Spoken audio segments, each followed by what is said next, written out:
গরম ভাতের সাথে যে কোনো ভর্তা খেতেই বেশ ভালো লাগে। ফ্রিজের মধ্যে কয়েকটা পাকা পটল ছিল, এই পটল দিয়ে এই ভর্তাটা বানিয়েছি।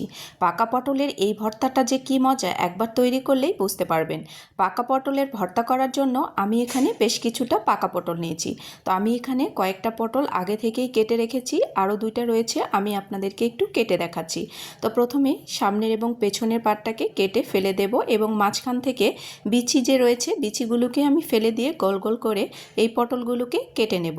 আপনারা চাইলে এখানে বিচিগুলোকে রেখে দিতে পারেন। তো ভর্তার মধ্যে বিচি আমার খেতে খুব একটা ভালো লাগে না, এই জন্য আমি বিচিগুলোকে ফেলে দেব। তো এর মধ্যে আমি এখানে দুটো আলুও ব্যবহার করছি। আলু দিলে ভর্তাটা একটু আঠালো হয়, খেতেও বেশ ভালো লাগে। তো খোসা সহ আমি দুটো আলু এখানে কেটে নিয়েছি টুকরো করে। এখন সবগুলোকে পরিষ্কার করে ধুয়ে এগুলোকে একটা প্যানের মধ্যে দিয়ে সেদ্ধ করে নেব। তো আমি এখানে পর্যাপ্ত পরিমাণে পানি দিয়ে নিচ্ছি, আর পানিটা শুকিয়ে যাওয়া পর্যন্ত এগুলোকে সেদ্ধ করে নিতে হবে। দিয়ে নিচ্ছি কিছুটা পরিমাণ পানি। এরপর ঢাকনা দিয়ে 10 থেকে 15 মিনিট মিডিয়াম আঁচে পটলগুলোকে সেদ্ধ করে নেব। তো 10 মিনিট বাদে ফিরে এসেছি, পটলের পানি একদম শুকিয়ে গেছে।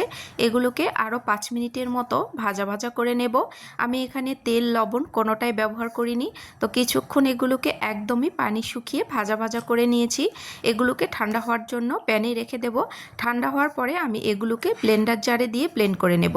আপনারা চাইলে পাটায়ও বেটে নিতে পারেন, তবে সুবিধার্থে আমি এগুলোকে ব্লেন্ডার জারে দিয়ে ব্লেন্ড করে নেব। তো এরপর আমি ভর্তার মূল প্রিপারেশানে চলে যাব। তো প্রথমেই আমি প্যানের মধ্যে দিয়ে নিচ্ছি 4 টেবিল চামচ পরিমাণ সরিষার তেল। এরপর এর মধ্যে দিয়ে নিচ্ছি কিছুটা পরিমাণ পেঁয়াজ কুচি।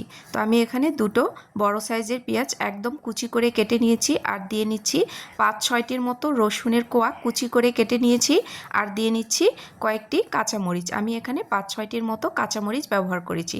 এরপর 3 থেকে 4 মিনিট এগুলোকে ভেজে নেব, যাতে রসুনটা হালকা একটু সেদ্ধ হয়ে যায়। এরপর দিয়ে নিচ্ছি 1 টেবিল চামচ পরিমাণ চিলি ফ্লেক্স। আপনারা চিলি ফ্লেক্সের পরিবর্তে এখানে শুকনো মরিচটা আস্ত ব্যবহার করতে পারেন। এরপর দিয়ে নিচ্ছি সামান্য একটু হলুদের গুঁড়ো আর স্বাদমতো লবণ। তো এগুলোকে আরও 1 মিনিট নাড়াচাড়া করে ভেজে নিচ্ছি।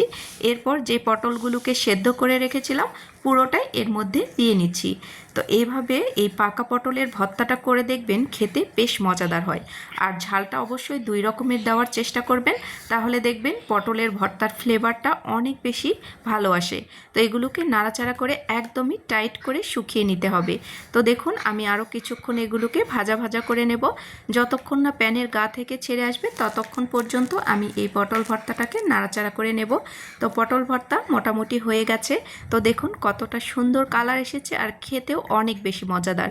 যদি বাসায় কখনো এভাবে তৈরি করে না থাকেন, অবশ্যই একবার তৈরি করে দেখবেন। পাকা পটল ফেলে না দিয়ে এভাবে ভর্তা তৈরি করে দেখবেন, কত মজাদার।